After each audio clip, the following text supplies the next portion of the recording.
Hey, what's good, y'all? Top of the morning, man. Yeah, so in hindsight, looking back at everything, man, I'm beginning to see a pattern. I'm seeing a pattern with fighters who speak their mind, with fighters who don't, um, how can I say it, stay in line, right? Fighters who get out of line. You know what I mean? Fighters who have their own mind. Fighters who show a sense of strength and fearlessness in their stance. You see, Malcolm X, not Malcolm X, excuse me, Muhammad Ali. Muhammad Ali was the first fighter who I remember speaking out against corruption and things of that nature. Um, I don't remember him speaking on PED usage back then. I don't even know if that was a big thing. But he talked about a lot of racism in the sport and racism in the world. And he spoke about a lot of topics that were distasteful or touchy to certain afraid black people who were living in fear at the time, and manipulative white people who wanted to keep black people in line. And so, with that being said,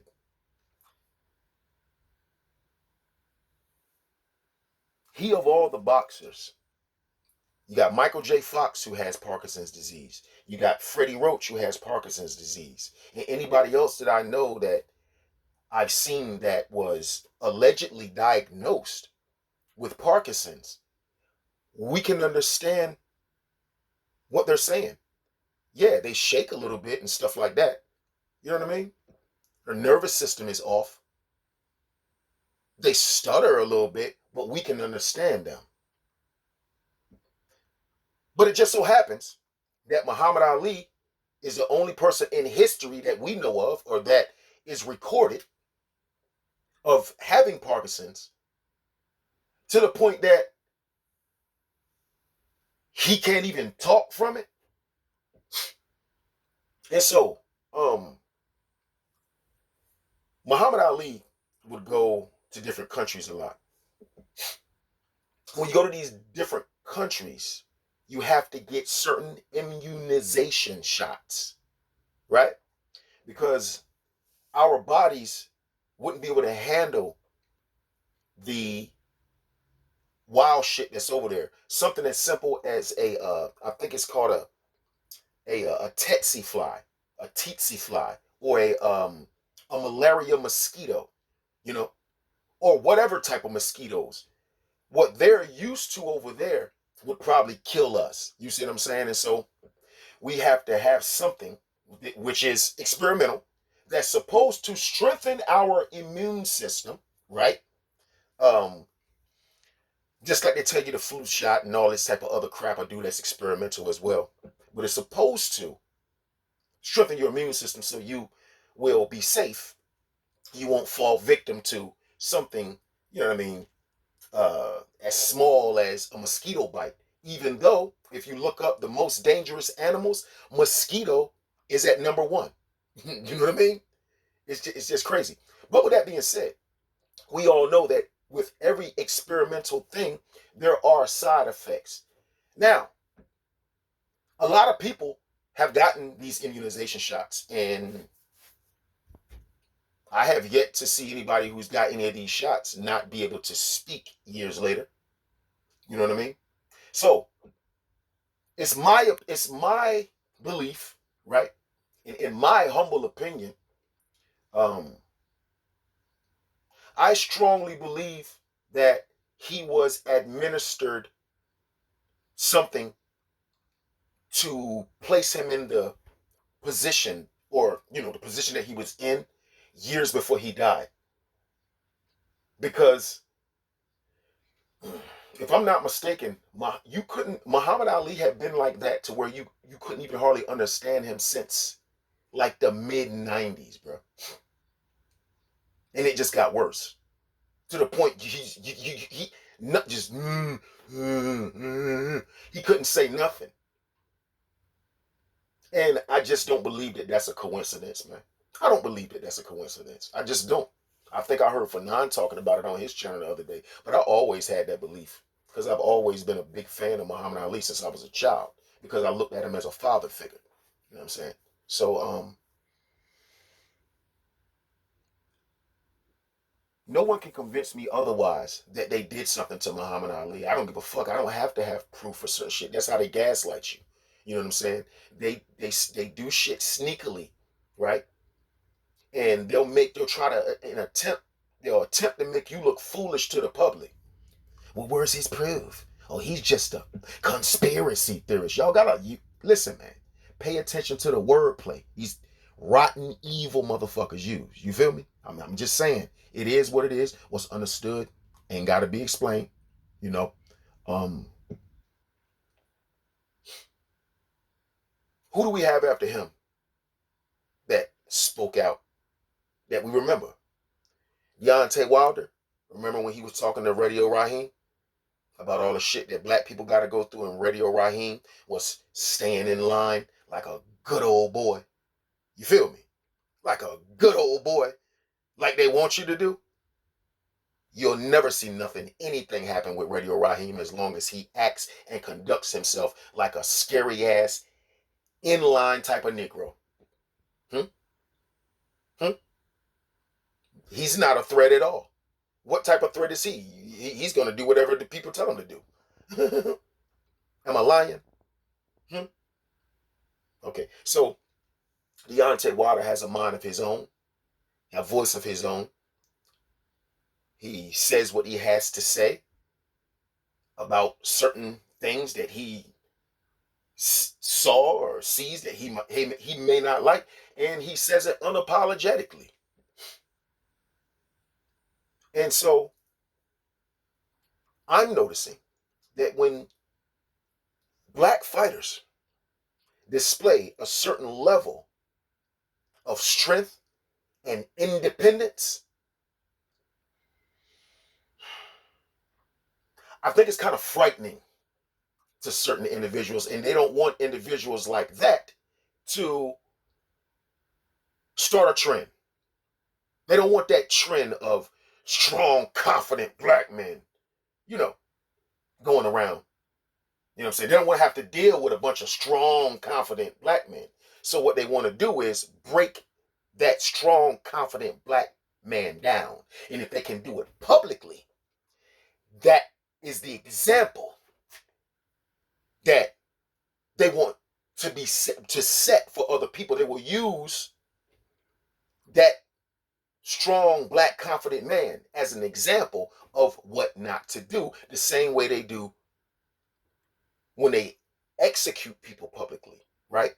Or what they call assassinate people publicly. It's not a coincidence why they do these things publicly. That's what I keep trying to tell y'all. They're trying to turn this shit into a third world country. You know what I'm saying? And so the first fight, he got cheated two ways. The first fight with Tyson Fury's gloves was flopping back and forth in that fight. The jab hand was flopping back and forth. The jab one.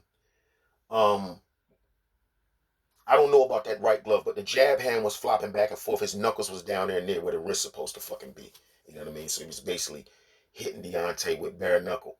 And then not only did he have to fight a guy whose one of his gloves was fucked up, flip-flopping from what we could see, but he had to fight the referee Jack Reese as well, who told the whole damn world why he gave Tyson Fury extra time and robbed Deontay Wilder out his win. And nothing happened about it. Once again, the mentality, what are you going to do about it, nigger? Yeah.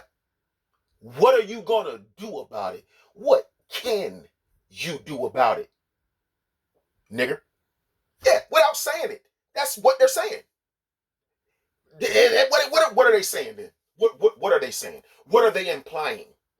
You know what I'm saying? They talk about, oh, I read his body language. And okay, well, read into that. And what do you get?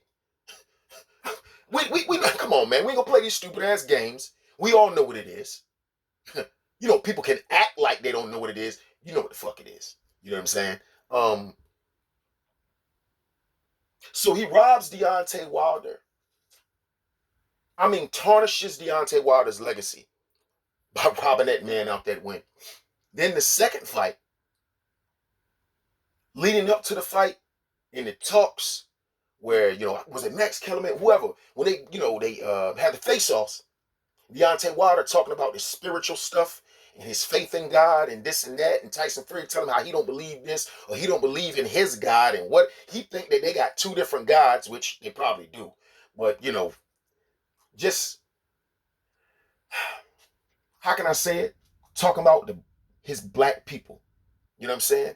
How much they mean to him, and his essence, and you know what I'm saying, his ancestral strength, and where it comes from. You know what I mean? Where it is what backs him, and all of that type of stuff. He get his, you know what I'm saying, his strength from the ancestors and all that type of shit. That type of talk right there, okay, is what cemented his downfall.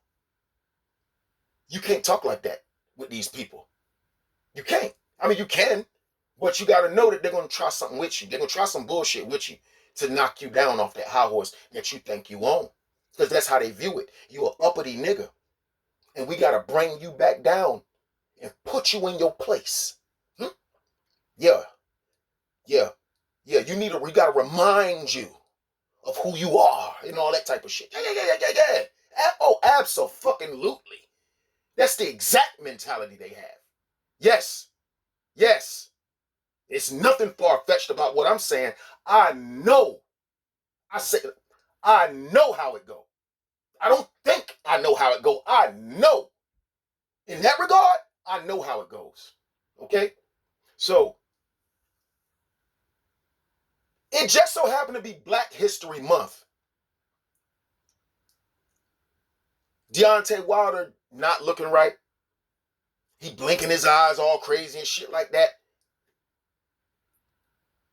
Soon as he get hit hard, he get hit toward the body when he was moving to the side and fell down. Just fell down like he ain't had no goddamn balance. Then just start getting pummeled and dropped by a guy who ain't even known for having no power. Out of nowhere. He didn't have no power in the first fight, but he got all his power in the second fight. And that's supposed to just be from training with, what's his name? The dude that from the Emmanuel Stewart gym. What's his name? Sugar Hill. Bro, man, you don't develop power naturally. You can't develop power. If you already grown, bro, you already got the power that you're going to get. Once you get into your grown man build or whatever, you know what I'm saying? That whatever power you got is whatever power you're going to have, unless you take some other shit that's unnatural to enhance your strength. That's just how it go, bro. You know what I'm saying? So, y'all, they can miss me with all that bullshit. They cheated that man. All because of his stance, all because of how he believed himself. And when Deontay Wilder fought Hellenius and knocked him out in that first round, and at the post press conference, he shed tears about how boxing had been doing him and all he had to go through. That's when they were happy. They weren't just happy at the fact he lost to Tyson Fury, or they cheated him. You know what I'm saying? Y'all know what the fuck they did. They were more happy when they finally saw him break down. That's when they feel like they stuck their fork in him. You feel me? Oh yeah, we got him. We got him. Another one bites the dust. They be happy than a motherfucker when they see them tears. When they see you in an emotional state where you don't seem strong no more. They loved it when Mike Tyson broke down and didn't seem strong no more. Now he get all these opportunities. What y'all think is a coincidence? They just want to break you down. Let's continue on. Who was the next person who started speaking out against corruption in boxing? Errol the Truth Spence Jr.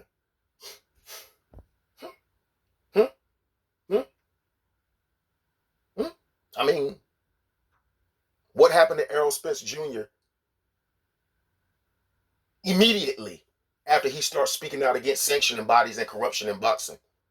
He went in there and got his face all beat in and busted all up, bloodied all the fuck up. We've never seen this man even bleed, bro, in none of his fights.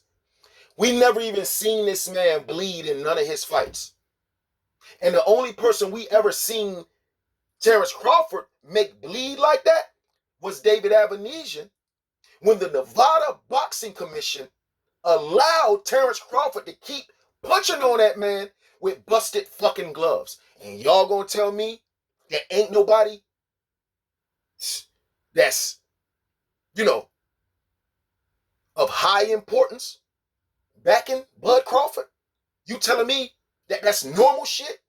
I don't give a fuck if he was home or not. He's a black man, right? And the dude he was fighting he looks Middle Eastern, Avenesian, right? He from over there somewhere. He's something. He's Armenian or something, right?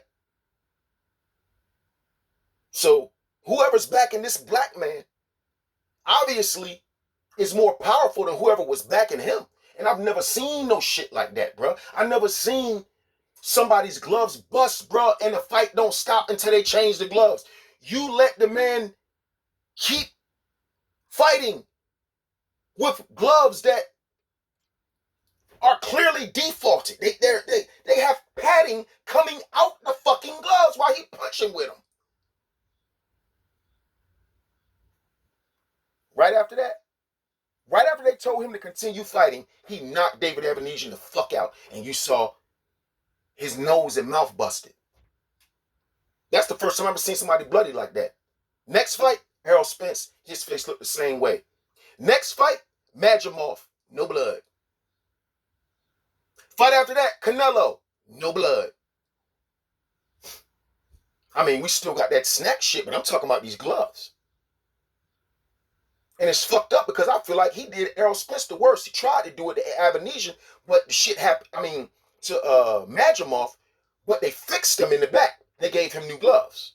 That's why Madrimov's face wasn't bloody. So, it's safe to say, in my humble opinion, Errol Spence, he got the worst of it. Because he got the fucked up gloves and whatever is in them snack supplements. You know what I'm saying? Lucky for Madrimov, right? I guess lucky for Canelo too. And like I said, I don't really have too much sympathy for Canelo because of his past. But another brother? You didn't do that shit to another. You did it to another race, but you tried it out with another race to make sure you could cement it with the brother. I can't get with that, bro. And you got these same people talking about if you ain't rocking with Crawford, you a sellout, or your black card need to be revoked and all that type of shit. Terrence Crawford black card need to be revoked. The fuck is you talking about? You gonna do some shit like that, yo, to another black man, and then you punk motherfuckers gonna act like y'all didn't see that shit. Man, stop playing with me, bro.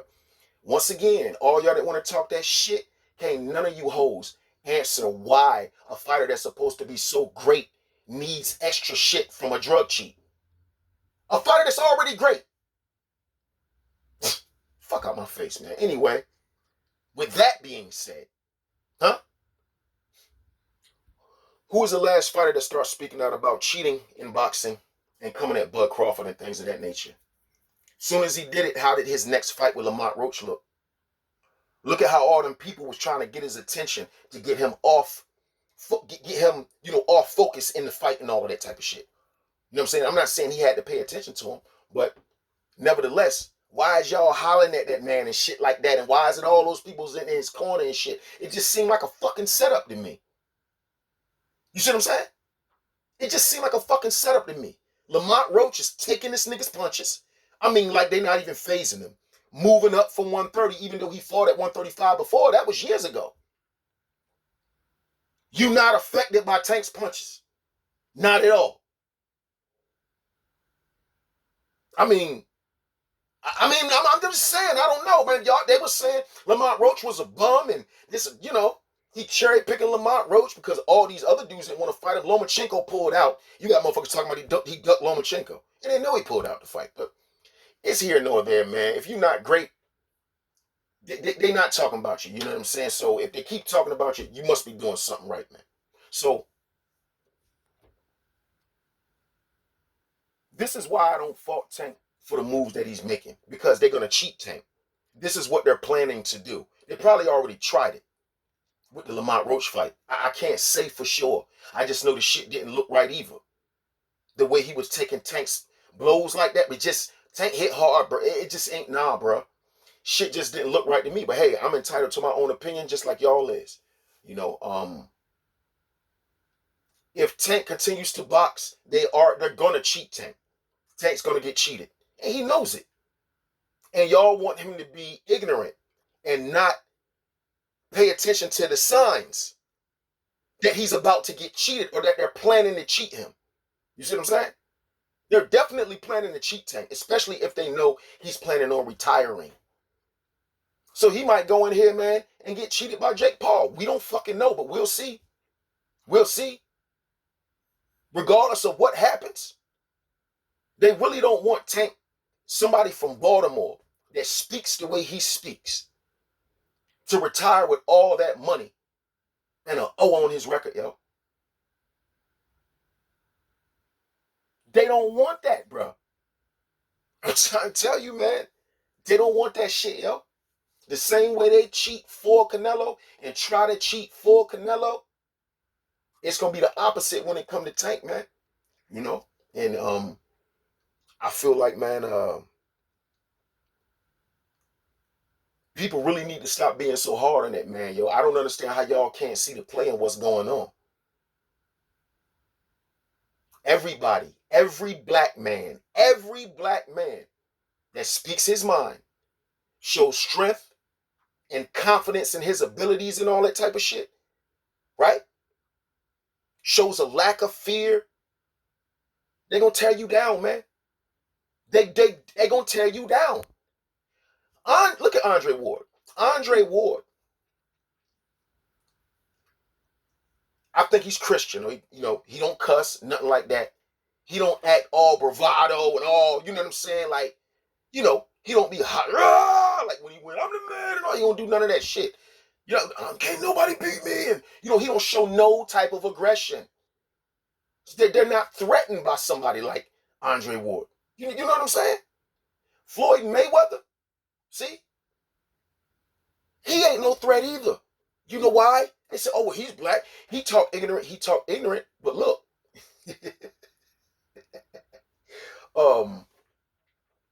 Floyd don't get down with black people when black people have different causes and shit. Floyd do what he want to do. You see, when black people was trying to boycott Gucci and these different designers, when I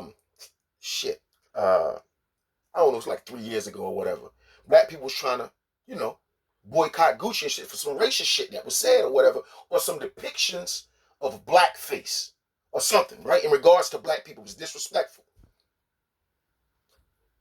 They have Floyd Mayweather on camera. And this is not by coincidence, bro. This is by design. They do this shit. He said, what? They ain't going Gucci? They ain't buying Gucci? What they got to do with me? Shit, I'm buying Gucci. And walked in the fucking Gucci store. So, they ain't got to worry about Floyd. They know that Floyd, he going where the money go. You see what I'm saying? But when you got people, and notice, Floyd didn't like Deontay Wilder, bet against him at every fucking fight, and he's under his promotional company, or who he's partnered with at PBC. You ain't never seen no shit like that.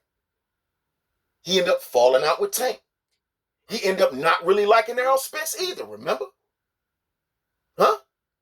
I'm just saying. It's not, I can't make this shit up, man, but I think I done drew this shit out a little longer than I expected. But y'all get in the comment section and tell me how y'all feel about the video and tell me if y'all can see the play or not. Because I see this shit clear as day at the end of the day. Black Dr. Phil, I'm out, man.